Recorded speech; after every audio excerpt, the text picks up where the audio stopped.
Langa inenda yamba ulendo napeza Yesu mpulumutsi ulendo wakwaoko ofuna kutala mutsale dziko lilosautsa nasiya chimo langa inenda yamba ulendo napeza Yesu mpulumutsi ulendo wakwaoko ofuna kutala mutsale dziko lilosautsa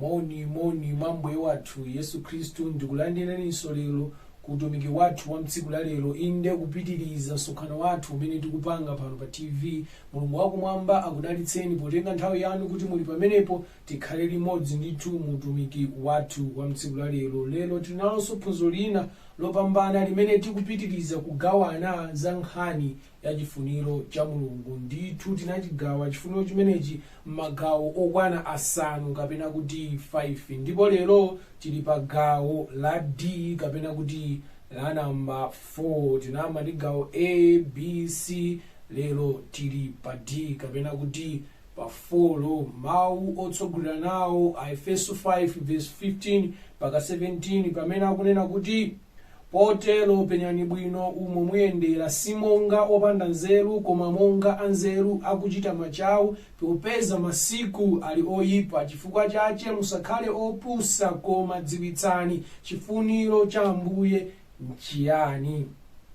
Ndiye mutu wa phunziro lathu mtsiku la lero ndionena kuti kukhala olungama kapena kuti chifuniro cha Mulungu ndichonena kuti tikhale anthu olungama. Ndi chifuniro cha Mulungu kuti tikhale anthu olungama. Titseke maso tipemphere. Oyera ndolemekezeka ndinu Yehova amene muli kumwamba, zikomo chifukwa cha tsiku lina ndi nthawi ina imene mwatipatsa kuti tigawane mawu anu. Inde pamene tifuna tigawane za nkhani iyi yokhala olungama, kana afe ndititsogolera ndi zonse zimene titaphunzire zikagwire ntchito miyoyo yathu, zikabale zipatso. Mu dzina ndi mphamvu ya Khristu Yesu tapemphera, amen. Kukhala olungama monga Aefeso afotokozera kunena kuti, of course monga Paulo akufotokoza kwa Efeso kunena kuti masiku amene ankakhala Paulo nthawi imeneyo kwa Efeso anali masiku ovuta, masiku osautsa, amene ndithu anthu akhristu, anthu okhulupirira sanenera kumangopembedza kumangochita zinthu mwachisawawa, koma anenera kukhala osamalitsa, maka-maka anenera kukhala odziwitsitsa chifuniro cha Mulungu kuti ndi chani.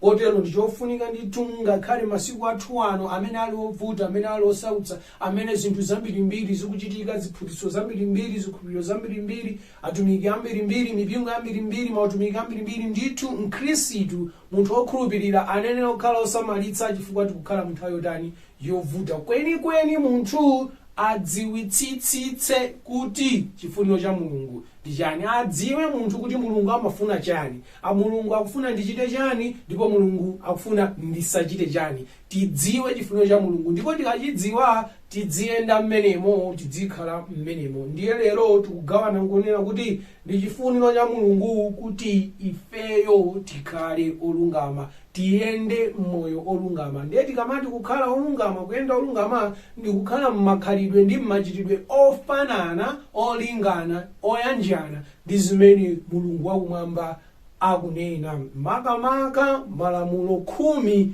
a Mulungu, kusunga malamulo khumi a Mulungu. Ndithu malamulo khumi a Mulungu amene anapatsidwa kwa ana Israeli pa phiri la Sinai ndi ofunika kwambiri, ndi phata ndithu la chiyero, ndi phata la chiyero ndi phata la kulungama. Ndiye muphunziro la lero tiphunzira za malamulo khumi amenewa amene akupanga define kapena kuti amene akusonyeza kuonetsa chiyero cha munthu kapena kulungama. Kamati olungama okhulupirika oyera mtima ndithu akukamba za anthu amene amasunga malamulo khumi a Mulungu. Ndithu chifuniro cha Mulungu kuti ife tikhale osunga malamulo khumi a Mulungu. Malamulo khumi a Mulungu amenewa ndi ofunika ndipo ndi opambana munjira zingapo, ndipo tinayeneradi ndithu ife kuwasunga osanyalanyaza iyayi.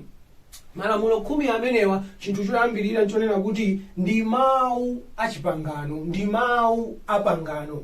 Pamene Mulungu wakumwamba anakumana ndi Abrahamu anapangana naye mapangano osiyanasiyana. Pamene Mulungu wakumwamba anakatulutsa ana Israeli kwa Igupto ku ukapolo, nanena kuti namamuza Farao kuti alole anthu anga atuluke akandilambire ine, akandipembedzere ine, akandiphere nsembe m'chipululu. Atatulutsa ndithu atangoyenda nawo pang'ono anafika pa phiri la Sinai, pamene Mulungu wakumwamba anapangana ano pangano, official agreement pakati pa Mulungu ndi ana a Israeli. Ndipo pangano limene limagona ponena kuti Mulungu akulonjeza kupanga pangano ndi ana a Israeli kuti adzakhala Mulungu kwa ana a Israeli. Ndiye monga Mulungu adzatenga udindo onse umene Mulungu anenera kukhala nawo pa ana a Israeli, adzasamalira, adzateteza, adzamenyera nkhondo, adzapatsa chakudya, adzapanga zonse zimene Mulungu akuyenera kuchita kwa anthu ake. Ndipo ana a Israeli adzakhala anthu a Mulunguyo, adzamumvera, adzamulambira, adzampembedza, adzayenda naye, adzachita chifuniro chake. Ndiye pangano limene Mulungu anapangana ndi ana a Israeli kuti Mulungu adzakhala Mulungu wa ana a Israeli, ndipo ana a Israeli adzakhala anthu a Mulungu wakumwamba. Pangano limenelo mawu ake ampanganowo anali malamulo khumi a Mulungu. Malamulo khumi a Mulungu. Ndiye ndithu malamulo khumi ndipo pambana chifukwa ndi mawu apangano. Exodus 32 verse 27 mpaka 28 akunena kuti ndipo Yehova anati kwa Mose, ulembere mawu awa, pakuti monga mwa mawu awa ndapangana ndi iwe ndi Israeli. Ndipo anakhala pomwepo Mose ameneyo ndi Yehova masiku 40 usana ndi usiku, sanadya mkate kapena kumwa madzi. Ndipo analembera pa magomewo mawu apanganolo, mawu khumiwo. Apa alemba kuti mawu khumiwo kuma buku la chizungu, Bible la chizungu analemba kuti 10 commandments. Apa amene akunena kuti mawu khumiwo akunena malamulo khumi. Akuti Mose anakhala pa phiri masiku 40 usana ndi usiku ndipo sanadya mkate, ndipo anali akupatsidwa mawu apangano limene Mulungu anapangana ndi ndani? Ndi ana Israeli. Ndiye ndi ati mawu apangano ndi malamulo khumi. Mulungu kwa iye kunalibe vuto lililonse, chifukwa monga Mulungu amadziwa udindo wake pa anthu ake ana Israeli, ateteze, asamalire ndi zina zonse monga Mulungu. Koma amene anali ndi vuto mu pangano ili, mu mgwirizano uwu, anali munthu samadziwa chimene amenera kukhala, chimene amenera kuchita. Pachifukwa ichi ndi amene anauzidwa zochita ndi Mulungu wakumwamba kuti ngati mufuna kukhala anthu anga, ngati mufuna tiyendere limodzi, tikhalire limodzi, nkhani yake anthu anga adzikhala otere. Mpamene anapasa chani? Malamulo khumi. Kotero malamulo khumi ndi mawu apangano pakati pa munthu ndi Mulungu wakumwamba. Pamene ife tasankha kuti Mulungu akhala Mulungu wathu ndipo ife tikhala anthu ake, mawu ake amene tikuyenera kutsatira pa pangano limenelo ndi malamulo khumi. Deuteronomy 4 verse 12 mpaka 13 akunena kuti pamenepo Yehova ananena ndi inu ali pakati pa moto, munamva kunena kwa mawu osaona maonekedwe koma kunenako. Pamenepo anakufotokozerani chipangano chake chimene anakulamulirani kuchita, ndiwo mawu khumi kapena kuti malamulo khumi, nawalemba pa magome awiri amiyala. Ndithu malamulo khumi ndi mawu apangano, Mulungu kugwirizana ndi anthu kuti tapangana ubale, tapangana chani? Umodzi. Ndine Mulungu wanu, inuyo ndinu anthu anga.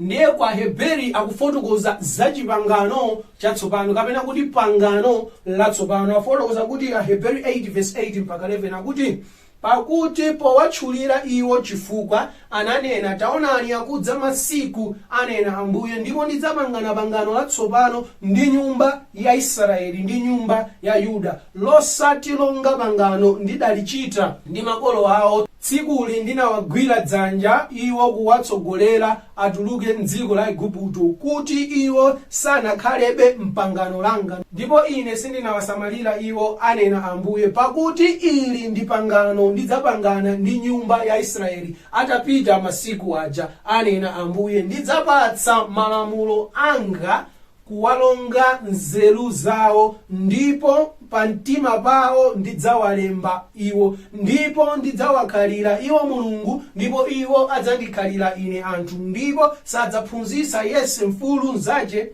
ndipo yense m'bale wace ndikuti zindikira Ambuye pakuti onse adzadziwa ine kuyambira wang'ono kufikira wamkulu wa iwo. Abano Mulungu wakumwamba adapangana pangano lija ndi ana Israeli pakupita kwa nthawi ana Israeli sanakhala okhulupirika anakhala mmoyo oswa pangano limunjira ina anakhala mmoyo oswa malamulo 10. Ne Mulungu wakumwamba akufotokoza kunena kuti ikubwera tsiku ikubwera nthawi akapita masiku ndidzapangana pangano latsopano ndi nyumba ya Israeli osati monga pangano lija ndinapangana ndi makolo awo mmene ndinatulutsa mu Igupto iyayi chifukwa limene lija analiswa mukapita nayo Heberi 8 verse 8 mwambamo mtunda amfotokoza kuti pangano ili latsopano likubwera chifukwa choti pangano loyamba lija analipeza ndi chani analipeza ndi vuto linali ndi 40 vuto lake la pangano loyamba lija ndi chani nanga kukonza kumene akonza kubwera pa pangano lachiwiri ndi chani ndi pamene anafotokoza mpangano lachiwiri kunena kuti pangano langa lidzakhala losiyana ndi lapoyamba lija ilili ndidzatenga chilamulo changa Mulungu wakumwamba ndidzayika mu nzeru zawo ndidzayika m'mitu mwawo ndidzayika mu mtima mwawo ndipo sipadzasoweka munthu kumphunzitsa nzake kumuzindikiritsa nzake kuti dziwa Yehova chifukwa osadzatani adzandiziwa. Ndipo inafikadi nthawi inakwana nthawi pamene Mulungu wakumwamba anatumiza mzimu wake nayamba kubatiza anthu mwamphamvu ya mzimu woyera. Nthawi ino iyi imene Mulungu wakumwamba amalemba chilamulo chake pa mitima ya anthu mkhalidwe nawo la anthu. Ndithu pangano loyambirira lija linali ndi vuto chifukwa analemba mawu a pangano pa mwala analemba ndi chala ndiye anthu amafunika awerenge akawerenga aphunzitsane zizikhala mmutu akamayenda kwina kulikonse azizikumbukira azizilingalira. Komano pangano ili latsopano ndi labwino chifukwa chanena kuti chani silikulembedwanso pa mwala silikulembedwanso pa chinthu likulembedwa mu mtima pamene pamachoka makhalidwe a munthu pamene pamachoka maganizo a munthu pamene pamachoka zikhumbo za munthu pamene popo Mulungu akukalembako chilamulo chake akukalembako chifuniro chake kuti ukamaganiza ukamafuna zinthu ukamalingalira zinthu zizikhala zogwirizana kale ndi chifuniro cha ndani cha Mulungu wakumwamba. Chifukwa chake Mulungu akunena kuti ndidzapangana pangano lina latsopano koma monga ndinapangana ndi makolo awo. Kusintha uku kusiyana uku kukubwera konena kuti lija analemba pa mwala lachiwiri akulemba pachani pa mtima koma contents kapena kuti zinthu zamkati mwa chipanganocho palibe chimene chikusintha. Chipangano chakale Malamulo 10 analembedwa pa mwala chipangano chatsopano Malamulo 10 akulembedwa pa mitima ya anthu obadwa mwatsopano. Kotero ndithu Malamulo 10 ndiofunika tikuyenera kuwasunga chifukwa ndiwo mawu a chipangano chatsopano. Kotero lero tikamati awa ndi achipangano chatsopano awa ndi achipangano chatsopano timatanthauza kunena kuti awawa Mulungu anapangana nayenso pangano kuti akhala Mulunguyo Mulungu wawo ndipo iyeyo akhala munthu wa Mulunguyo ndipo Mulungu anatsika mwa mphamvu ya mzimu woyera nalemba Malamulo 10 mu mtima mwake mkati mwake. Kotero makhalidwe ake machitidwe ake ndiofanana ndioyanjana ndioyendera limodzi ndi Malamulo 10 ya ndani a Mulungu. Munthu amene amakhala mmoyo oswabe chilamulo cha Mulungu oswabe Malamulo 10 amene yoyo sanalowe mu pangano latsopano ndi Mulungu wakumwamba malingana ndi malemba. Chifukwa kulowa mu pangano latsopano ndi Mulungu ndiko kuti Mulungu watsika wadzalemba mawu ake malamulo ake pa mtima pathu kuti makhalidwe athu zochita zathu zikhale zofanana ndi ndani Mulungu wakumwamba zikhale zofanana ndi malamulo ake a ndani a Mulungu. kotero tikamayenda kumanyadira mati iya ife ndati pangano chatsopano ife ndati pangano chatsopano tikutanthauza kuti Mulungu anatsika analemba malamulo 10 mu mtima mwanga ndipo ndimayenda ndikukhala malingana zimenezo. Koma ngati ife tikusoweka kuti munthu azitiphunzitsabe azitiuzabe azitidzudzulabe pa nkhani yoswa malamulo 10 ifeyo tinakali system kapena kuti machitidwe anchipangano chakale chimene anthu amene awerenge mawu aone mawu kenako aloweze adziachita. Pamene chipangano chatsopano chikhalidwe cha Mulungu mawu a Mulungu malamulo a Mulungu akuchoka mkati chifukwa Mulungu adzatani wadzalemba mmenemo. Kotero ndithu malamulo 10 a Mulungu ndiofunika chifukwa ndiwo mawu achipangano amene Mulungu amapangana ndi munthu wina aliyense. Kale ankalemba pamwala, pano amalemba pa mitima ya anthu amene adzipereka kwa Mulungu wakumwamba. Kotero ngati munthu ukukhala mmoyo osasunga malamulo 10 a Mulungu, ukukhala mmoyo oswaso chipangano cha ndani cha Mulungu wakumwamba. Amene ali mchipangano chatsopano ndi anthu amene Mulungu atsika walemba malamulo 10 mu mtima mwawo. Kukhala mchipangano chatsopano sikukhala mu nthawi imene Yesu Khristu anabwera ndikupita kumwamba ayi. Akamati chipangano chatsopano ndi gwirizano umene wapangidwanso pakati pa munthu ndi Mulungu wakumwamba chifukwa choti wina uja unatani unavuta. Kotero ndithu malamulo 10 ndiofunika tiasunge ndi mawu achipangano.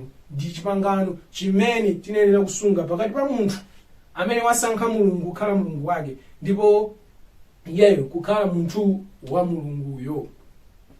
Malamulo 10 chinthu china ndichonena kuti ndi amene adzagwiritsidwe ntchito pa chiweruzo, ndi amene amagwiritsidwa ntchito pa chiweruzo. Tikamaweruzidwa chimene chimagwiritsidwa ntchito poweruzidwapo ndi malamulo 10 a Mulungu. Chivumbulutso 20:12 akunena kuti ndipo ndinaona akufa akulu ndi ang'ono ali mkuima ku mpando wachifumu, ndipo mabuku anatsegulidwa, ndipo buku lina linatsegulidwa ndilo la moyo, ndipo akufa anaweruzidwa monga mwa zolembedwa m'mabuku monga mwa ntchito zawo. Ndithu Mulungu wakumwamba akutifotokozera ndipo tonse timadziwanso bwino kuti ndithu pangatalike pangafupike ifeyo ndithu tidzaweruzidwa wina aliyense. Ndipo afotokoza kunena kuti akufa anaweruzidwa, amoyo anaweruzidwa. Koma amaweruzidwa bwanji? Malingana ndi chani? Ndi ntchito zawo.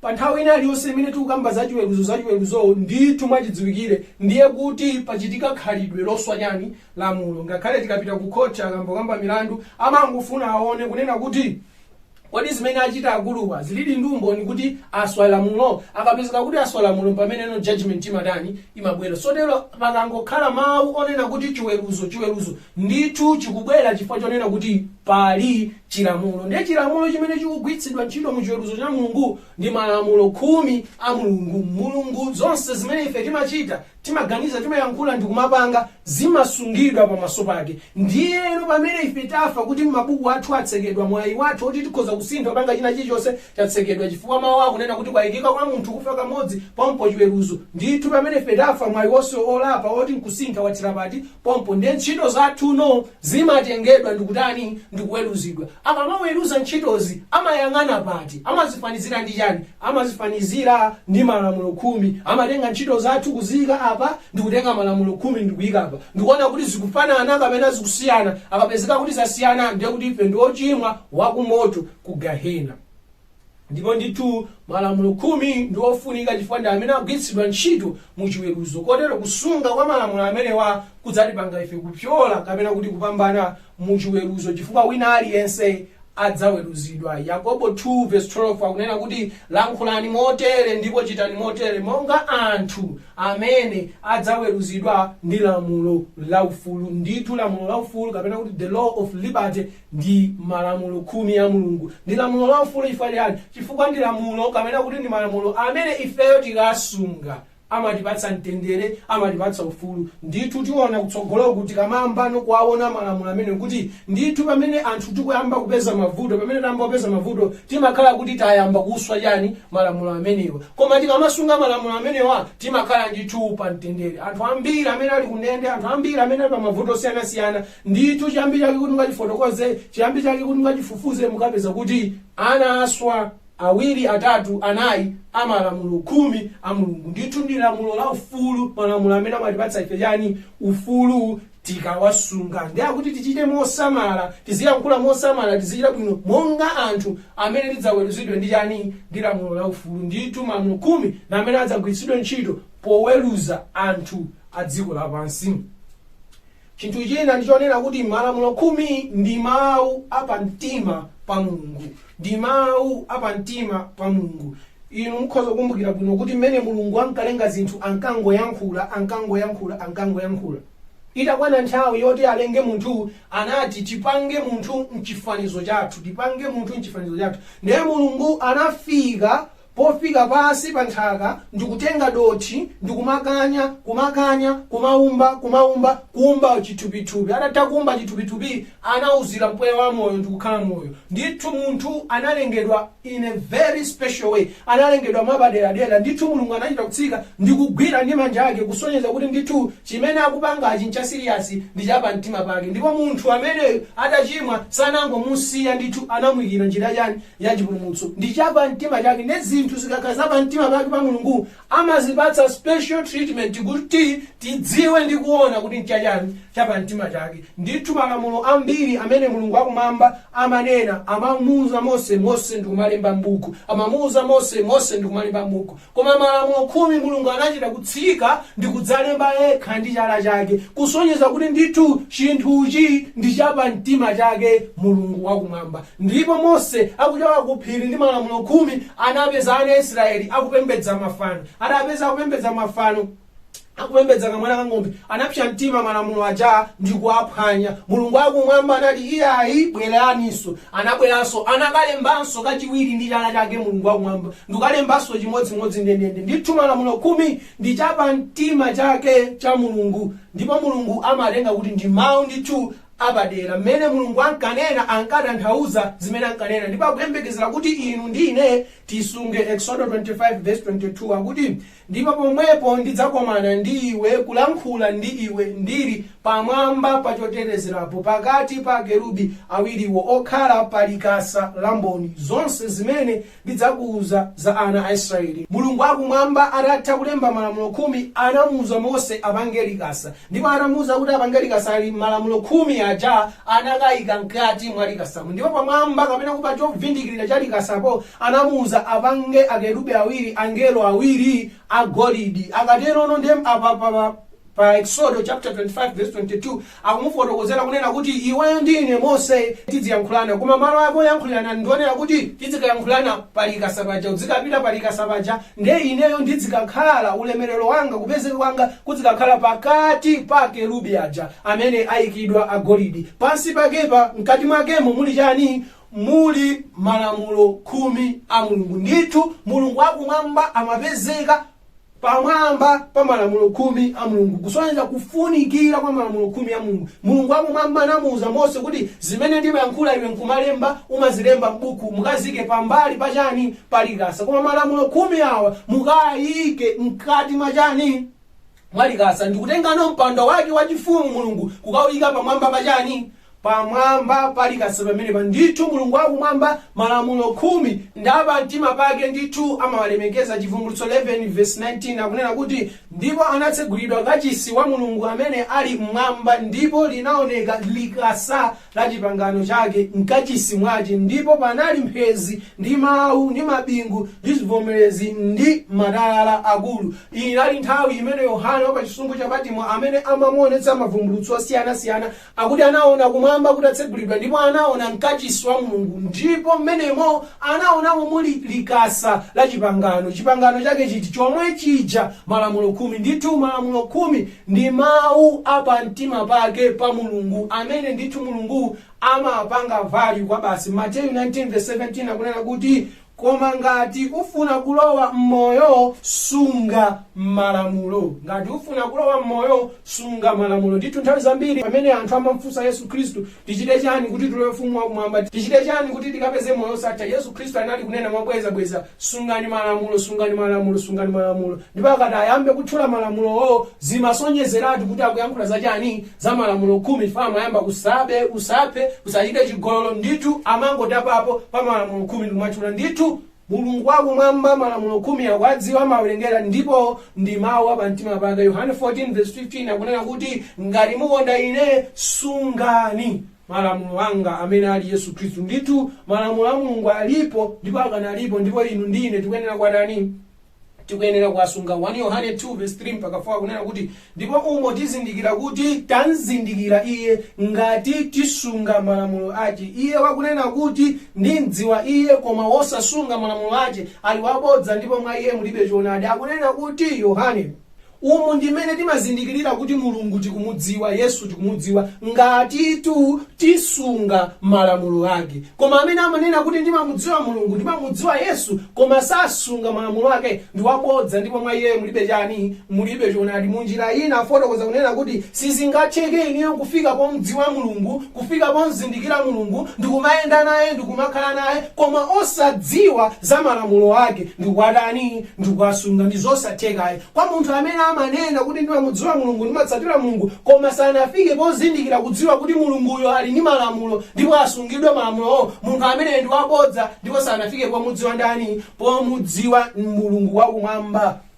1 Yohane 2:3 mpaka 4 akunena ndithu momveka bwino kuti ndipo umo tizindikira kuti tanzindikira iye ngati tisunga malamulo yake. Iye wakunena kuti ndimdziwa iye kapena kuti ndimdziwa Mulungu kapena kuti ndimdziwa Yesu koma wosasunga malamulo ake ali wabodza ndipo mwa iye mulibe choonadi. Ndithu malamulo a Mulungu tikuyenera kuwasunga wonse, ndi mawu apamtima pake pa Mulungu. Tikamudziwa Mulungu, tikamuzindikira Mulungu, tidzadziwanso chapamtima chake, ndiwo malamulo khumi.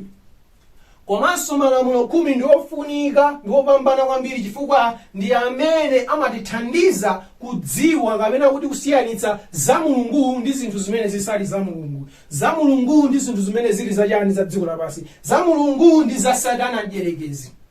Yesaya 8:20 akunena kuti kuchilamulo ndi kumboni ngati iwo sanena malinga ndi mawu awa ndithu sadzaona mpanda kucha. Akakhala ma version ena Bible lachizungu akunena kuti test them to the law and to the testimony, kuti china chilichonse muchiyese kuti kodi ichichi chikuyankhula malingana ndi chilamulo cha Mulungu, malingana ndi kumboni kapena kuti malingana ndi za Yesu Khristu. Tikapeza kuti zonse ziwiri zikupezekamo ndithu zimenezo ndi za Mulungu tizitsatire. Koma ngati sizikupezekamo zonse ziwiri mmenemo mulibemo choonadi. Kotero malamulo khumi amatithandiza kuzindikira za Mulungu kapena zinthu zimene zisali za ndani, zisali za Mulungu. Davide akunena bwino kuti mawu anu ndi nyali ya kumapazi kwanga. Kuthandiza kuti Davide azindikire kuti ndikuyenera kuponda apa, ndikuyenera kuyenda uku, amagwiritsa ntchito mawu andani a Mulungu. Ndi Yesaya 8:20 akunena kuti tidziyesa zinthu, tiziyesa utumiki, tiziyesa aneneri, tiziyesa atumiki, tiziyesa mipingo, tiziyesa mautumiki kuti kodi zimene zikuchitikazi zikufanana ndi mawu a Mulungu, nkhani yake chilamulo ndi nkhani ya Yesu Khristu kapena zikusiyana. Chivumbulutso 14:12 afotokoza kuti pano pali chipiriro cha oyera mtima cha iwo akusunga malamulo a Mulungu ndi chikhulupiriro cha Yesu Khristu. Munjira ina kunena kuti tikamati oyera mtima, tikamati olungama, tikukamba za iwo amene amasunga malamulo a Mulungu komanso amakhulupirira Yesu Khristu. Osati kungokhulupirira Yesu kokha komanso kusunga yani malamulo a Mulungu. Chivumbulutso 12:17 akuti ndipo chinjoka kapena kuti Satana mdierekezi chinakwiya ndi mkazi kapena kuti mpingo wa Mulungu kapena kuti Israeli nichinachoka kunka kukachita nkhondo ndi otsala a mbewu yake amene asunga malamulo a Mulungu nakhala ndi umboni wa ndani, wa Yesu Khristu. Ndithu pamene Yesu Khristu anabadwa ku dziko lapansi Satana mdierekezi anakhumba atamutani, atamupha, mwakhala anamupha anauka napita kuti napita kumwamba. Ndipo Satana mdierekezi ataona kuti Yesu Khristu apita kumwamba anatsala ndi chani, ndi mkwiyo. Ndipo mkwiyo umenewo leroli ali nawo pa anthu amene ali andani, anthu a Mulungu, ali nawo pa anthu amene amatsatira ndani, amatsatira Yesu Khristu.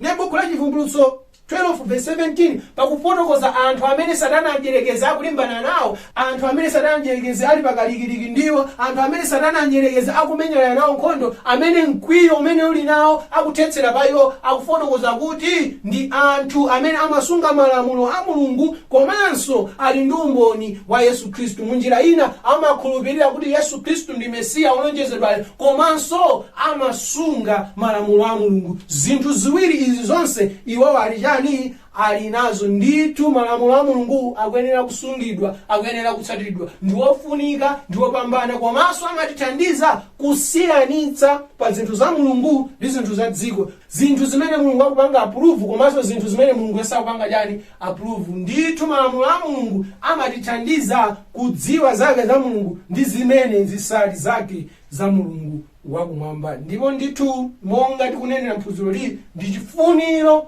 cha Mulungu kuti ife tisunge malamulo ake, tisunge malamulo 10 ndipo tisunge onse. Ndiye malamulo 10 amenewa ndi ati Exodo chapter 20 verse 1 mpaka 17 tidziwerenga pang'ono kuti tione kuti kodi malamulo 10 amenewa, mawu achipangano amenewa, mawu amene ali pa mtima pa Mulungu amenewa, mawu akusiyanitsa za Mulungu ndi zimene zisali za Mulungu ndiwoti chani, akuti chani. Exodo 20 verse 1 mpaka 17. Ndipo Mulungu ananena mawu onse amenewa nati, ine ndine Yehova Mulungu wako amene ndinatulutsa iwe ku dziko la Igupto ku nyumba ya ukapolo. Iyi inali introduction Mulungu wakumwamba kuyankhula ndi ana a Israeli kuti ineyo ndikuyankhulane ndikupereka malamulone, ndine Yehova amene ndili Mulungu wako, ndithu amene ndatulutsa iwe ku dziko la chani, ku dziko la ukapolo. Ndayike mawu awa m'masiku athu ano. Ine ndine Yehova amene ndinakutulutsa inu ku ukapolo wa uchimo kudzera mu imfa ya ndani, ya Yesu Khristu. Ndithu pamene ana Israeli anali ku ukapolo, Mulungu wakumwamba anatsika mwa chifundo chake ndi zisomo zake kudzatulutsa kuchani, mu ukapolo.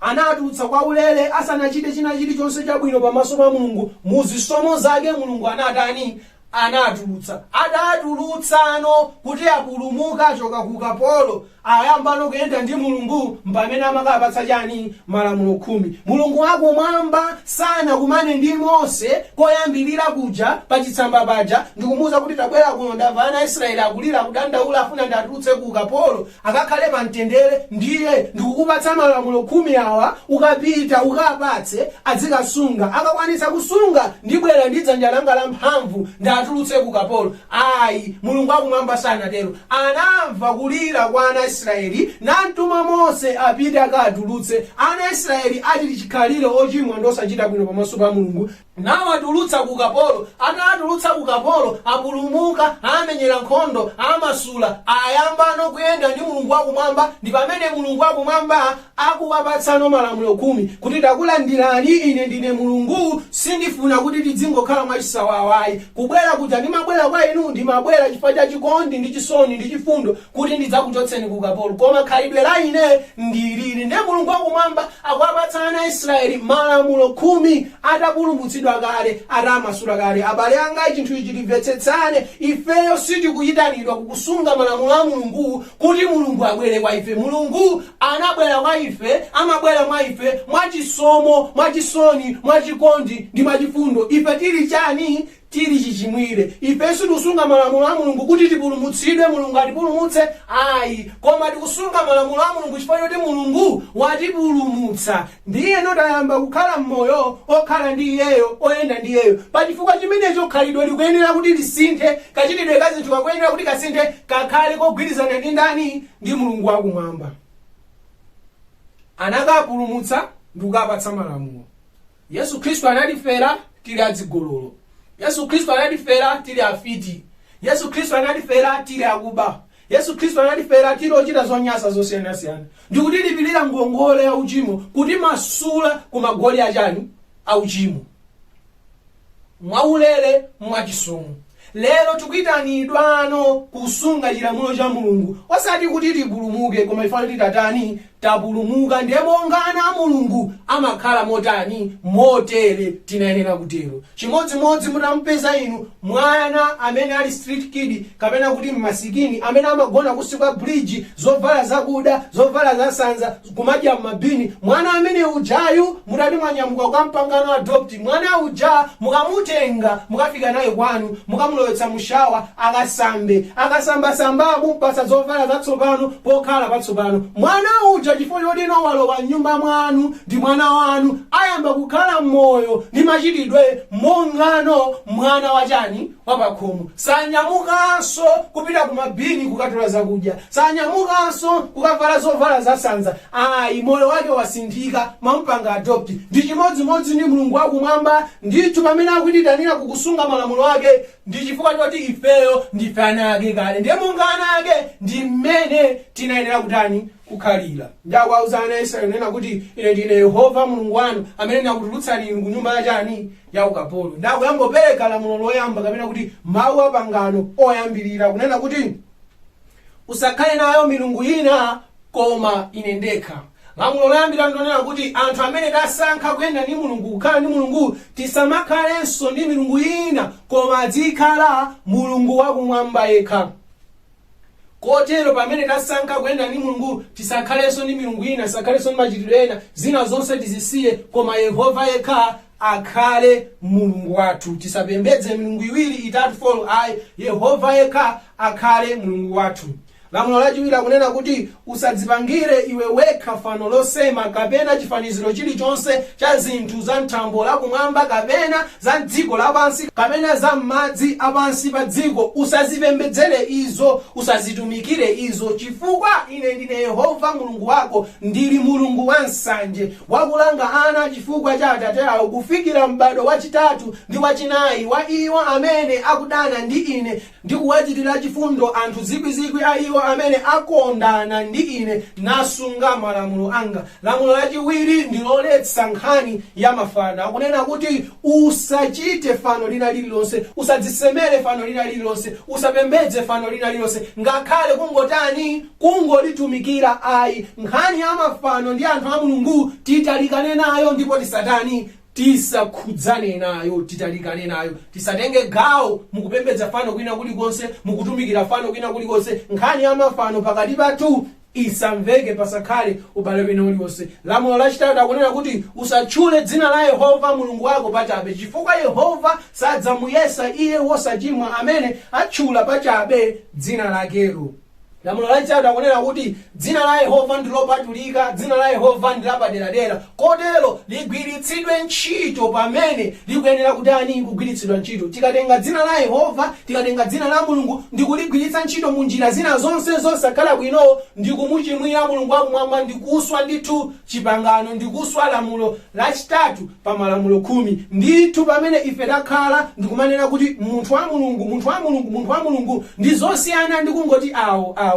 Pamene tangophatikizirapo maonera kuti munthu wa Mulungu, ndithu imakhala kuti nkhani yatani pamenepo yasinthiratu, ndithu tikukamba za chinthu china. Ndiye kotero ndithu pamene ife tikugwiritsa ntchito dzina la Mulungu koma pa zinthu zimene zisali za Mulungu, ndi tchimo, ndikuswa malamulo andani a Mulungu. Ngati mpingo umene zathu tikupanga ndi za dziko, taphatikizirapo kumene kuti mpingo wa Mulungu ndikuswa lamulo lachitatu. Ngati uli mtumiki amene umachoka pansi pa nyanja, amene mphamvu zako zimachoka pansi pa nyanja, kunja kuno ndikumadziwika konena kuti munthu wa Mulungu, munthu wa Mulungu ndikugwiritsa ntchito dzina la Mulungu pachabe, kuswa lamulo lachitatu. Kotero pamene Mulungu akunena kuti usatchule dzina la Yehova pachabe, akutanthauza kuti tisagwiritse ntchito dzina la Mulungu pa zinthu zimene zisali za ndani za Mulungu. Izi tisachulukira masiku ano pamene ndithu kwachulukira nenero onyenga, wina aliyense akumagwiritsa ntchito dzina la ndani la Mulungu. Koma tikadziwe kuti ngati tili otero tikugwiritsa ntchito dzina la Mulungu pachabe, ndipo tikhoza kumanamiza anthu anzathu kuti adzitiona ngati auzimu, kuti adzitiona ngati ndife anthu otumikira Mulungu, koma Mulungu akumwamba kuti sadzatiyesa ife olungama chifukwa cha chimenecho. Ndithu Mulungu akumwamba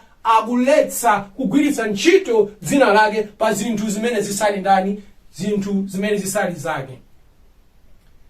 lamulo lachifolo akunena kuti uzikumbukira tsiku la sabata likhale lopatulika. Masiku asanu ndi limodzi uzigwira ndi kumaliza ntchito zako zonse, koma tsiku lachisanu ndi chiwiri ndilo sabata la Yehova Mulungu wako. Usagwire ntchito iliyonse, kapena iwe wekha, kapena mwana wako wamwamuna, kapena mwana wako wamkazi, kapena wantchito wako wamwamuna, kapena wantchito wako wamkazi, kapena nyama zako, kapena mlendo amene ali m'mudzi mwako, chifukwa masiku asanu ndi limodzi Yehova adamaliza zakumwamba ndi zapansi ndi nyanja ndi zinthu zonse zili m'menemo, napumula tsiku lachisanu ndi chiwiri. Chifukwa chake Yehova anadalitsa tsiku la sabata kuti likhale lopatulika. Akunena kuti mmene Mulungu ankalenga zinthu, mmene Mulungu ankapanga chilengedwe, anagwira ntchito ya chilengedweyi kwa masiku 6, ndipo atafika tsiku la 7 anali atamaliza. Ndipo tsiku limeneli analipatula, nalidalitsa, naliyeretsa. Munjira ina tsiku la namba 7 ndilosiyana ndi masiku onse, chifukwa enawa ndi masiku chabe,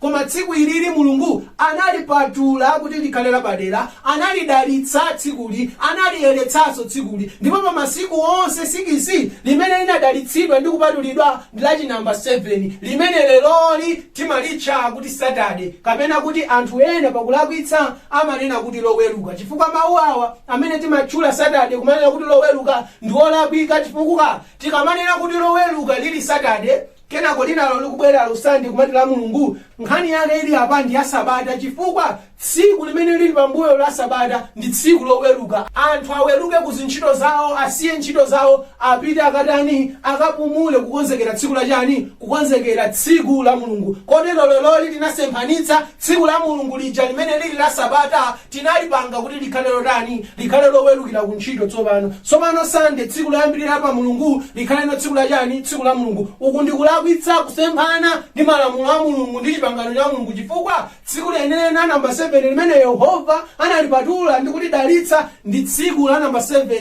limene lili chani, limene lili Saturday. Kotero Mulungu akumwamba akunena kuti tsiku limene kuchokera pa chilengedwe ineyo ndinalipanga kukhala lopatulika, loyera ndi lotani, ndi lodalitsika. Kotero tsiku limene lili leloli ndikukuwuzani kuti tsiku muyambe kutani, muyambe kulisunga, mudzipumula, musamagwira ntchito ine aliyonse, mudzipumula. Kotero kuswa lamulo ili kumaswedwa pakugwira ntchito pa tsiku liti, pa tsiku limeneli, malo mopumula kumagwira ntchito. Tikapitirira nayo nkhaniyo anafotokozana kuti tsiku limeneli la sabata ndithu tizikhala pamodzi kukumana ndi kutani, ndi kupemphera. Chifukwa Yesu Khristu inali limodzi mwa makhalidwe ake. Tsiku la sabata likakwana amapita kukachisi kukatani, kukapemphera. Anthu ena amanena kuti ndi lamulo losafunikira limene lini. Chifukwa chani munda wa Edeni sana apatse lamulo limene lili? Chifukwa chani achina Abrahamu sana apatse lamulo limene lili? Ine ndingokufunsani kuti nthawi yopatsidwa lamulo lili ndi ntchito kapena lilibe ntchito?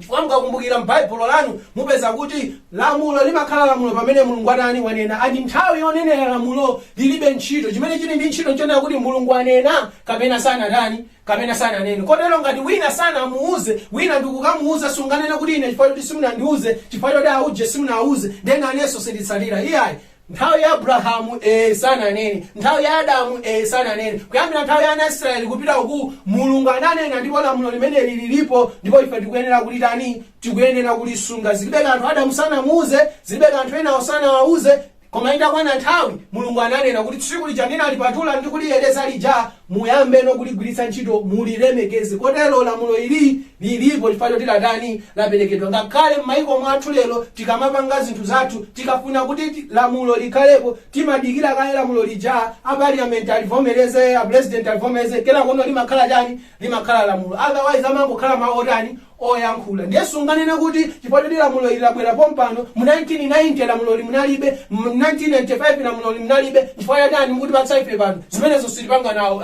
Isusu kugwirizana. Nthawi yobwera lamulo libe ntchito. Ngati lamulo laperekedwa likuyenera kutani, likuyenera kusungidwa. Lamulo la namba 5 akuti uzilemekeza atate wako ndi amako kuti achuluke masiku ako m'dziko limene Yehova Mulungu wako wakupatsa iwe.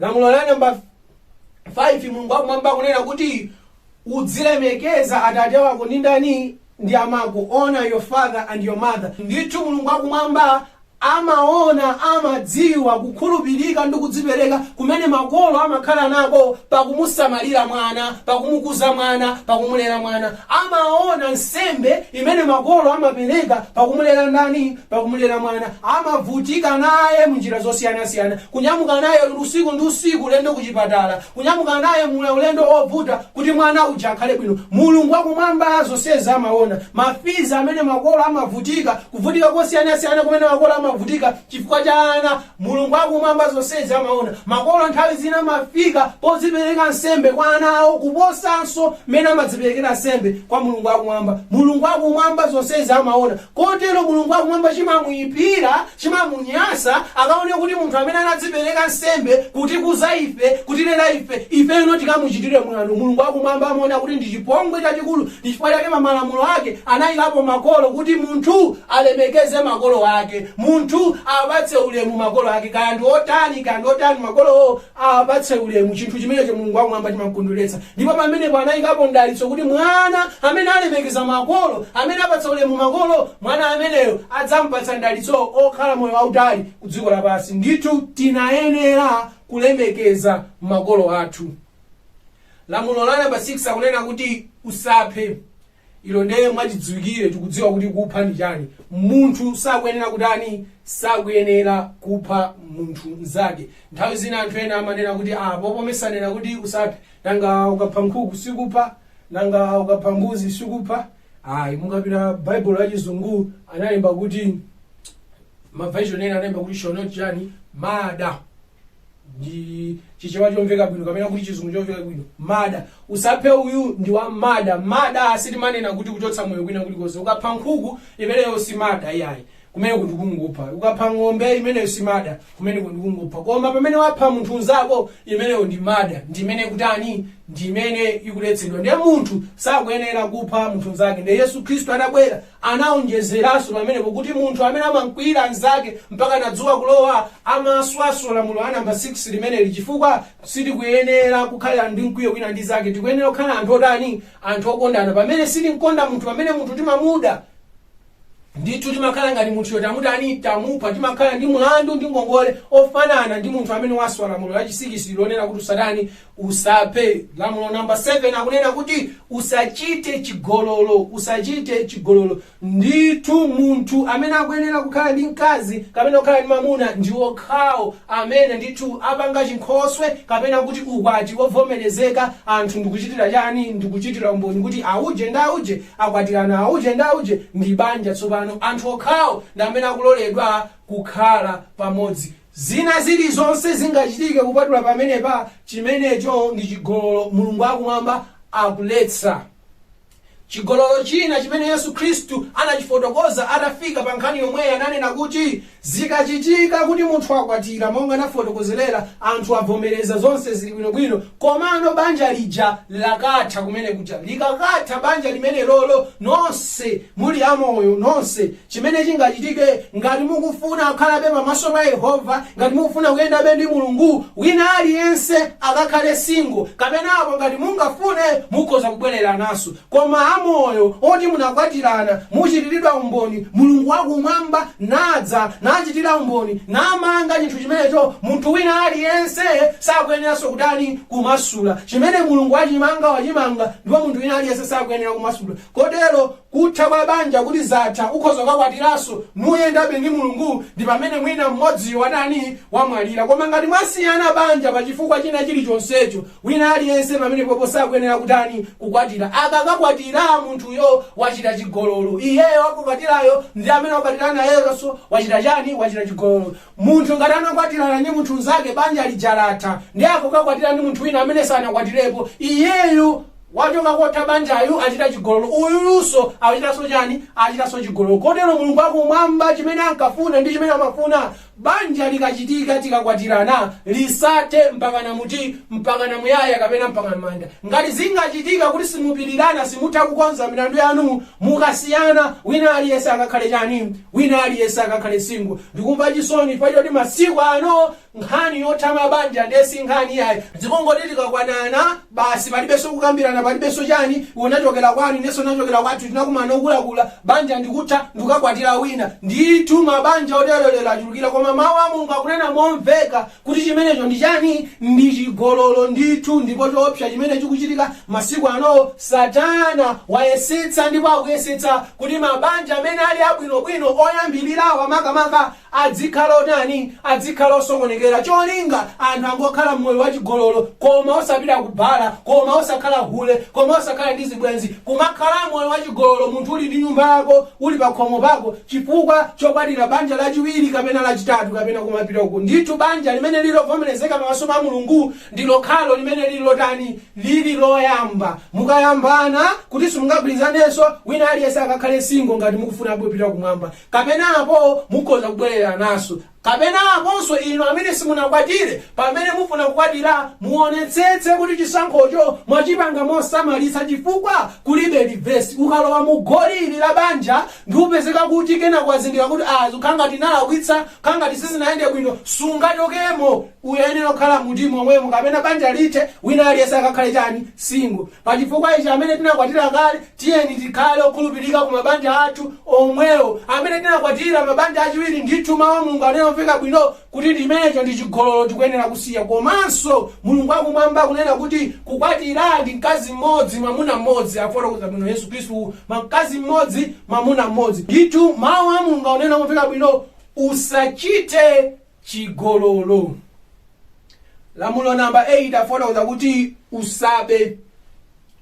usabe kuba ndikutenga chinthu cha mwini wakeyo osavomereza mwini wakeyo osakuza kuti utani utenge kumeneko ndiye utani kumeneko ndiye kuba ndithu pankhani yakuba ndikukhulupirira kuti ambiri ife timamvetsetsa timayidziwa koma challenge imene ilipo masiku ano ndi chifukwa cha chani cha technology chifukwa cha technology masiku ano kuba ndikosatani ndikosavuta kuba uku ndikuti kuba uku ndikwa kumene kumatchedwa kuti piracy ndikuba ndithu kumene kuli kuba kuswa lamulo la Mulungu chifukwa chonena kuti leloli zimatheka munthu akajambulitsa nyimbo zimatheka munthu akajambulitsa filimu mukhoza kungokoperana kumangopatsana timachita zimene zija ndipo tikuzichita komano malingana ndi mawu a Mulungu kumene koko nditani kumene koko ndikuba nyimbo ikajambulidwa ndi nyimbo ya mwini wakeyo amene wadani waimbayo filimu ikajambulidwa ndi ya mwini wakeyo amene adani ajambulitsawo ngakhale inu mungapeze mwayo oyitenga ndikukopera ndikutani zimene zozo sizikupangani inu kukhala chani kukhala yanu ngakhalenso pamene mwapita ku shop kukagula nyimbo pamene mwapita ku shop kukagula filimu sizimakupangani inuyo kukhala inu aka filimuyo inuyo mumangogula malaitsi kapena kuti ufulu oti mukaonere ndani inuyo koma ufulu oti muchikopere chinthu chija mumpatsenso wina ufulu umene muli chani mulibe wakaniza mwini wake ujapo kapo kamene wajambulitsa nyimboyo wapanga filimuyo nena kuti chinthuchi mukhoza kumatani mukhoza kumagawana ndiye masiku ano ngati pali kuba kumene kukutivuta Khristu kuba kumene kukutivuta anthu ndi kuba kwa piracy chifukwa cha chani cha technology sizikuvutanso AI nyimbo timangogawana zonse timangogawana azathuso amene amakonda kukonza makompyuta timagwiritsa ntchito zinthu zija timati crack ainuake amene anapanga software yawo amafuna kuti akayipanga ayipangire ndalama akugulitseni inu mutani mulipire koma ifo cha crack timagwiritsa ntchito zinthu zija ainuake aja osatani osalipira kena kalikonse kumeneko ndikuba so piracy ina iliyonse imene machitika pa nyimbo pa filimu pa masoftware pa chani kumene kuja ndikuba ndithu kuswa lamulo la Mulungu limene limanena kuti usabe kotero ngati cholinga chanu chili kupita kumwamba muphunzire kukagula zinthu muphunzire kukagula nyimbo muphunzire kukagula mafilimu muphunzire kukagula masoftware muphunzire kulipira zinthu zimene zinenera kutani kulipiridwa musagwiritse ntchito nawo njira izi zimene zangowanda njira zachani njira zachidule piracy ndi mmodzi wa machimo amene ife tikuwachita koma osatani osazindikira mwina mukhoza kuona ngati ndatani ndalonjeza kunena kuti nyimbo munthu ati sitakuigulitsa nde inu ili mfoni mwanu, wina waimva kunena kuti mugayire, wina asakuimva kunena kuti mugayire, pamene pajapa kumapeto kwake ndithu mwini wakeyo sapezapo chani, sapezapo kena kalikonse. Koma iyi timaliona ngati si tchimo kwenikweni chifukwa chonena kuti mwina zinthuzi zimabwera masimpo, koma ndithu ndi tchimo, ndithu ndikuba tikumubera mwini wake uja chifukwa sanaloleze kuti tichite zoterezo. Inu taganizani kunena kuti zikanakhala kuti zimatheka kuti galimoto imathanso kupangidwa bluetooth, galimoto imathanso kupangidwa kope, bwezi kampani ya Toyota lero ilipo, bwezi kampani ya VW bwezi lero ilipobe chifukwa chonena kuti bwezi akuti akapanga galimoto, akapanga Toyota Fortuner, akapanga Toyota Hilux, ndiye kuti bwezi zimene timachita bwezi zinthu zicha tikungotani, tikungogawana, then mapeto wake kampani chakanapeza kuti anthu ali ndi magalimoto a Toyota, komano iwo sanapezepo kanthu kena kalikonse. Koma makampani ngati amene aja amapitirira zinthu nkumayenda chifukwa chonena kuti akapanga galimoto imakhala galimoto imodziyo akagwiritsa ntchito customer mmodzi, wina akayisirira apitanso ku Toyota akagulanso galimoto, winanso akayisirira apitanso ku Toyota, kampani ija imapitirira nitani nigula. Koma zinthu za software za nyimbo za mafilimu wina akachisirira timangokoperana nkumangopatsana. Ndithu abale anga kumene kuja ndikuba sitimayenera kuchita, tiphunzire kuchita molondola. Lamulo lachinayi akunena kuti usanamizire nzako. Mawu omveka bwino ndithu kunena kuti tisayankhule zinthu zimene munthu sanayankhule, tisachitire umboni pa zinthu zimene munthu sanachita iyayi. Lelonso ngati pali tchimo limene likutivuta ife anthu amakono ndi limeneli, makamaka chifukwa cha social media, chifukwa nthawi zina timatha kungoyipeza conversation kapena timatha kungozipeza zinthu zimene zikuchitika ndikupanga conclusion yathu mwachangu, nkhani ija ndikuyamba kutani, nkhani ija ndikuyamba kugawana, komano ife nkhani sitinayimvetsetseyi, tinangomuona munthu ooneka ngati choncho kenako nkumafotokoza kuti zachitika mwakuti pamene nkhaniyo sinali choncho. Kumeneko ndikumuna nzako kuswa lamulo la Mulungu limene likunena kuti musanamizire nzanu.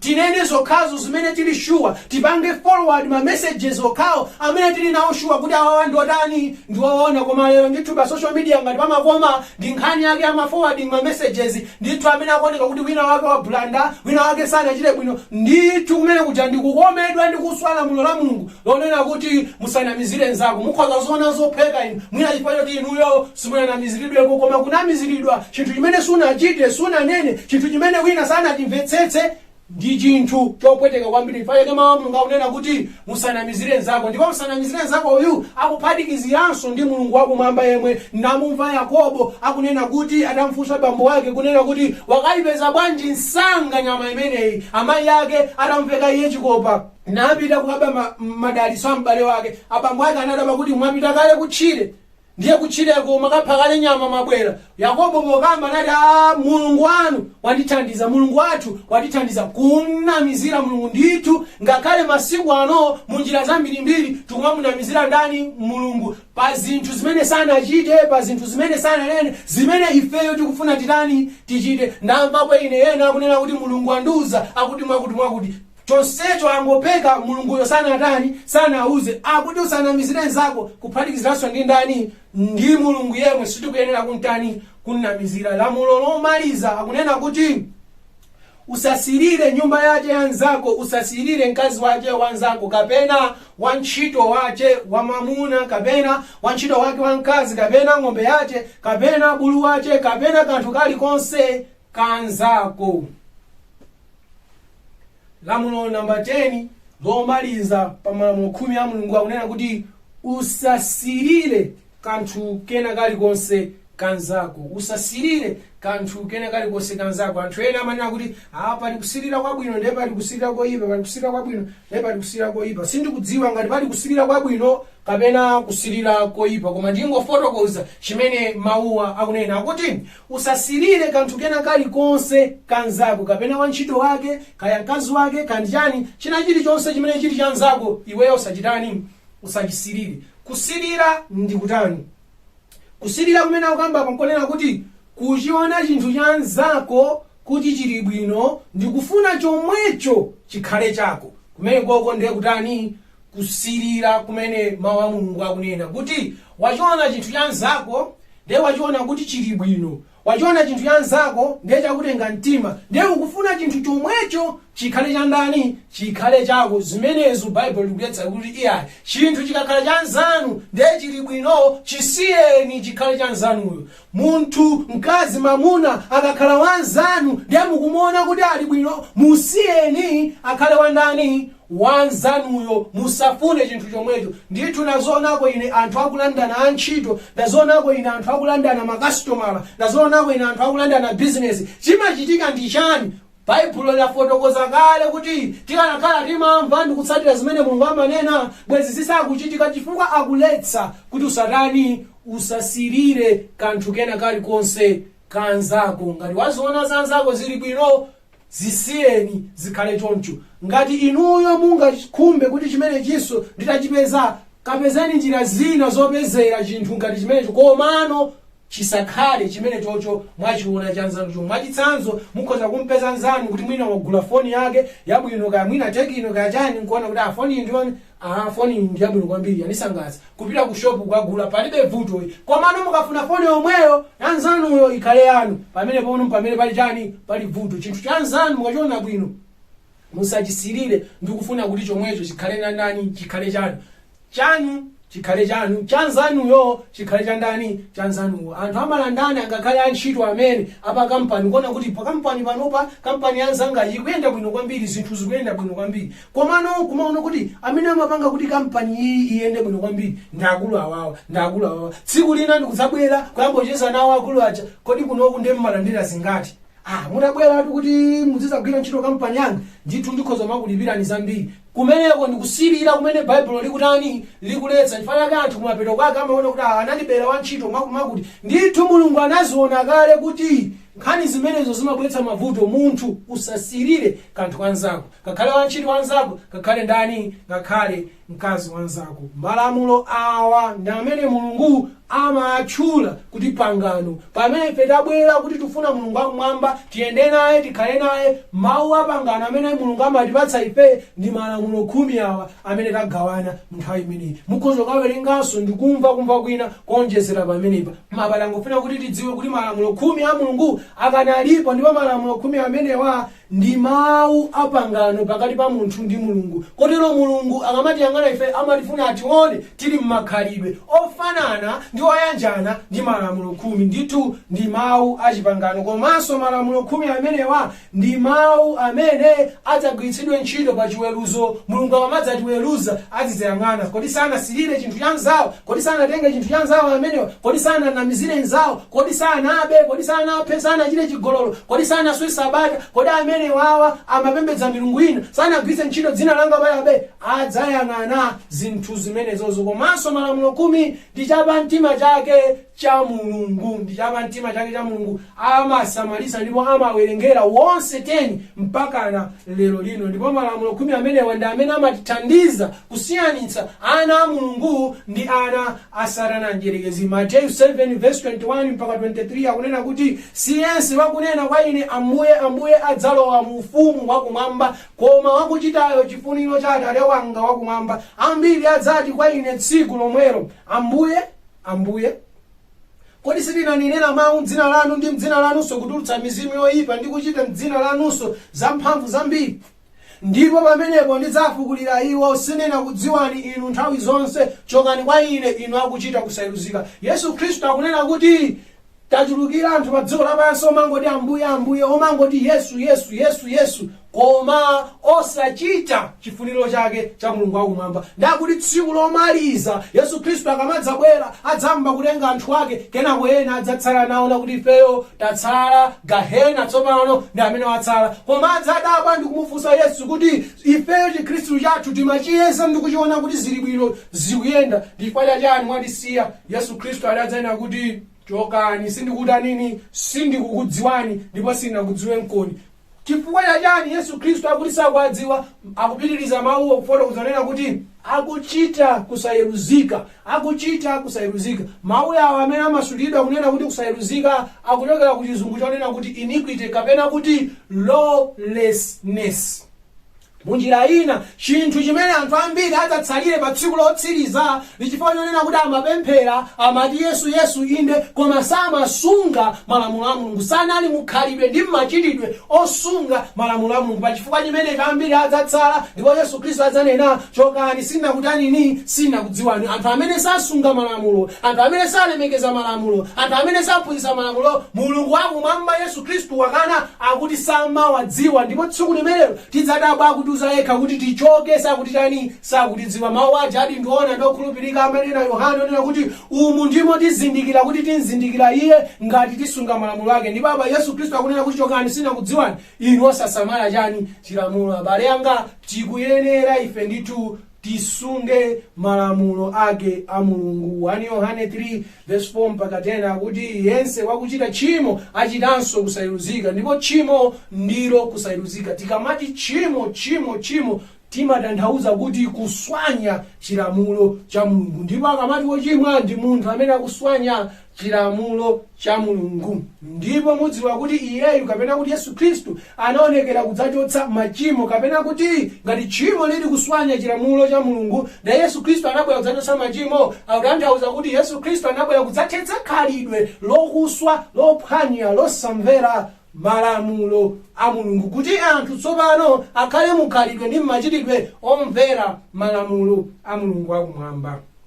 Ndipo mwa iye mulibe tchimo, mwa yesu khristu mulibe tchimo, mulibe khalidwe lophwanya malamulo a mulungu wakumwamba. Yense wakukhala mwa iye, yense wakukhala mwa yesu sachimwanso, kapena kuti saphwanyanso malamulo a mulungu wakumwamba, amakhala mmoyo osunga malamulo. Kotero wina aliyense amene ayima ndikunena kuti ndili mwa yesu ndimayenda ndi yesu anenera aonetsere khalidwe losunga malamulo a mulungu. Ngati sizili choncho mwa iyeyo yesuyo muli chani? Mulibemo. Wakuchimwa sanamuona iye, amene amakhala mkhalidwe lochimwa ndikumenda mchimo, ndikumenda mmakhalidwe ophwanya chilamulo cha mulungu sanamuona yesu khristu, samudziwa yesu khristu, ndipo sanamdziwa iye. Tiana kapena kuti anthu amene mwangokhulupirira kumene, amene mwamba chikhristu kumene, munthu asasocheretse inu, munthu asakunamizeni. Iye wakuchita cholungama ali wolungama monga iyeyo ali wolungama. Ndithu akunena kuti nthawi zina timatomalimbitsana mitima manena kuti sizingatheke munthu ndi wathupi la nyama basi, ndi wofoka basi, sangatheke kukhala wolungama. Iyayi amapita natsimbina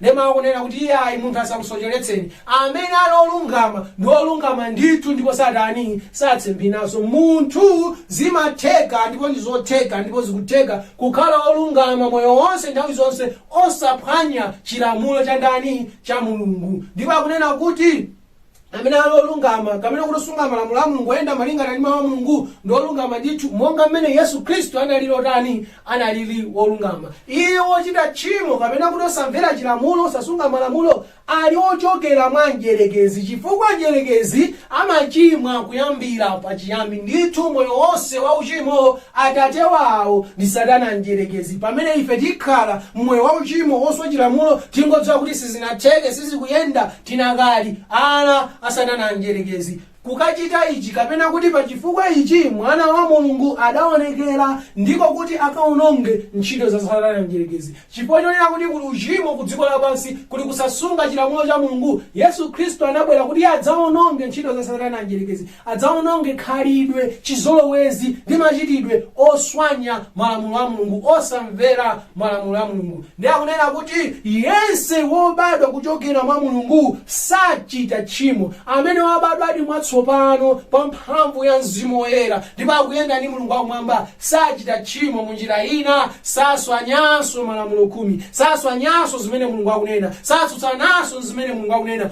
amamvera zonse. Chifukwa chani? Chifukwa mbewu yake ya mulunguyo ikhala mwa iye, ndipo sakhonza kutani, sakhonza kuchimwa. Ndithu chikhristu ndi ulendo ndithu osiyana ndi ulendo wa uchimo. Pamene tili adziko nda uchimo timayenda choncho, koma pamene tabadwa mwatsopano timakhala kuti tasandulizika ndithu, ndipo mphamvu ya mulungu, mzimu wa mulungu ukhala mwa ife, ndipo timakhala ndi makhalidwe onga mulungu, osachimwanso, osaphwanyanso malamulo a mulungu wakumwamba.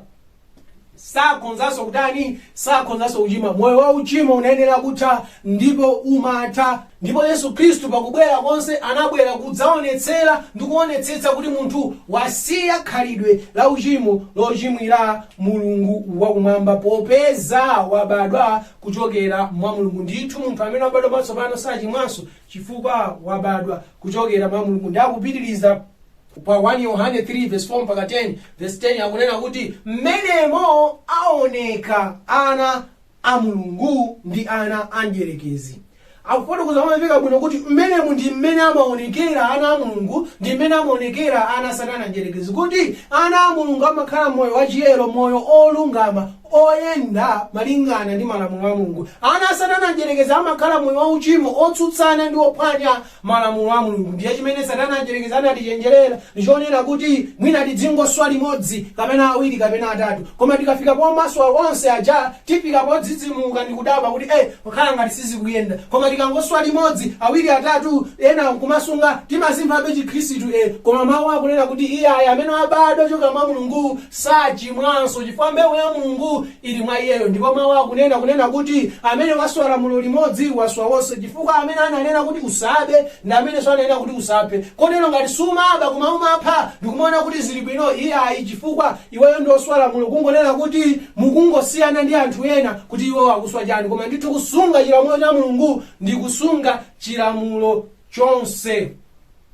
1 Yohane 5:3 akuti pakuti ichi ndi chikondi cha Mulungu kuti tisunge malamulo ake, ndipo malamulo ake salolemetsa. Akunena kuti nkhani ya malamulo a Mulungu ndithu ndi chikondi cha Mulungu kuti ifeyo tisunge malamulo ake. Kotero pamene ife tikukana kusunga malamulo a Mulungu, tikusankha mmene mujamu timakhala kuti tikukana chikondi cha Mulungu wakumwamba. Abale anga zona tikakhala Khristu koma kumakana chikondi cha Mulungu wakumwamba, Yohane akufotokoza monena bwino kuti ndithu kusunga malamulo a Mulungu, kupatsidwa malamulo a Mulungu ndi chikondi cha Mulungu wakumwamba. Ndipo malamulo a Mulungu siolemetsa. Ndithu kusunga malamulo a Mulungu sikolemetsa. Mukaona malamulo khumi aja ndithu muwaona kuti ambiri aja utati ungokhala pasi uwasunga. Kuti malamulo amene aja uyambe kuwaphwanya, ukenera kuti udzuke pamene ulipo uzikachita china chake. Ukenera kuti udzuke ukachite chigololo kuti uswere lamulo limeneja. Udzuke tsiku la Sabata ukagwire ntchito kuti uswere lamulo limeneja. Ndithu nyamuka ukapembedze mafano kuti uswere lamulo limeneja. Ndithu uchitire mwano makolo ako kuti uswere lamulo limeneja. Ndithu nyamuke ukachite chigololo. Ndithu malamulo ambiri aja ndithu pamene paja kuti uwaswanye ukenera ukachite kanthu. Koma kusunga kwake ndikungokhala. Ndithu sakunama mawuwa kunena kuti ndipo chilamulo cha Mulungu ndichotani,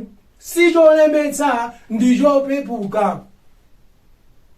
Machitidwe ya Atumwi 3:17 mpaka 19 Petro anawuza anthu nthawi imeneyo nanena kuti ndipo tsopano abale ndidziwa kuti munachichita mosadziwa monganso akulu anu. Chifukwa chake lapani bwererani kuti afafanizidwe machimo anu, kotero kuti zidze nyengo zakutsitsimutsa zochokera ku nkhope ya Ambuye. Ndithu Petro adaphunzitsa anthu kuwauza kuti za Yesu ndi Mesaya, koma peto kwake kwa anthu adasweka mtima nena kuti tichite chani. Anawuza kuti ndithu tikudziwa kuti munazichita kosadani mosadziwe, koma tsopano ifanye kuti mwadziwa lapani ndipo mutani mubwerere kuti afafanizidwe machimo anu. Mwinatu ndikutheka inunso simunadziwa, mwinatu ndikutheka awonso sanadziwa. Lero Mulungu wakumwamba akunena kuti tilape tibwerere kuti afafanizidwe chani machimo athu. Takhala mmoyo oswa chilamulo cha Mulungu, takhala mmoyo osamvera Mulungu wakumwamba, takhala mmoyo oyenda njira zathu, takhala mmoyo otsutsana naye Mulungu wakumwamba. Koma lero akuti tibwerere ndi tilape machimo athu kuti machimo athu adani afafanizidwe. Pitani mukalalikire ku dziko lapansi, mukaphunzitse ku dziko lapansi, ndipo mukaphunzitsa iwo akasamale zinthu zonse zimene ndakutani ndakulangizani. Mateyu 28:19 mpaka 20. Ndithu ulendo wa Chikhristu siwongoti Yesu ndiofunika kuphunzira zinthu ndi kusamalitsa zinthu zonse zimene mawu a Mulungu akudani akunena. Ndipo pamene ife timva mawu a Mulungu ndi tikhulupirira, tibatizidwa, tidzapulumutsidwa. Marko 16:16 amene akhulupirira nabatizidwa adzapulumutsidwa, koma amene sakhulupirira adzalangidwa. Ndithu pamene taphunzitsidwa, talalikiridwa, tadzudzulidwa, koma nkumanenabe kuti zilibe kanthu tikalowabe, zilibe kanthu akatimvera chisoni, akuti tidzalangidwa ndithu chifukwa chosakhulupirira umeneko. Malamulo a Mulungu alipo, malamulo khumi alipo, ndipo tikuyenera kuti tiyatani, tiyasunge. Ndama mtima pake pa Mulungu akwawerengera tidzaweruzidwa ndi omweyo, tikuyenera kuti tiyasunge. Amene akhulupirira nabatizidwa adzapulumutsidwa, koma amene sakhulupirira adzalangidwa. Zikomo kwambiri kuti mnali pamenepo tinali mmodzi kugawana mawu a Mulungu. Titseke maso tipemphere. Woyera ndolemekezeka ndinu Yehova amene muli kumwamba. Zikomo kwambiri poti lelonso mwatiyankhula kuti malamulo anu, malamulo khumi, inde mawu a chipanganowo akanalipo, ndipo tikuyenera kuwasunga, ndipo tiyasunge onse. Mulungu wakumwamba, tilipo ambiri a ife amene takhala mmoyo otsutsana ndi malamulo amenewa. Tapanga chisankho lero chokutsatirani inu. Ikhala njira yovuta inde, zikhala kuvuta kumayambiriroko, Mulungu tichita zonse mwa inu otipatsa mphamvuyo. Mulungu wakumwamba, tipemphera mwapadera chifukwa cha awa amene apanga chisankho chosiya kutsutsana ndi malamulo anu ndi kuyamba kutsatira inu. Inde kusiya chigololo, inde kusiya kuba, inde kusiya kupha, inde kusiya kuswala sabata lanu lopatulika, inde kusiya kupembedza mafano ndi kuyamba kutsatira inu. Mulungu wakumwamba, khala nawo atangateni, adzadze ndi mzimu wanu ndi mphamvu yanu mwapaderadera. Mulungu wakumwamba, pamene tikupitiriza kugawana mawu awa mu msonkhano uwu, gwiranibe ngodya zonse zinayi, pasaombe mavuto pa moyo wa munthu. Tipitirize msonkhano uwu ndi kuti timalize, timve zonse izo zimene Mulungu mwatikonzetsera. Titamandike, tikwezeke dzina lanu, mu dzina ndi mphamvu ya Khristu Yesu tapemphera, amen. Zikomo kwambiri kuti mnali pamenepo tinali mmodzi kugawana mawu a Mulungu. Nali ndine Evangelist Rhessah Mponda, kapena kuti Evangelist Rhessah Mponda. Tikumanenso mawa pamene tikupitiriza msonkhano wathu wa TV. Mulungu wakumwamba akudalitseni. Amen.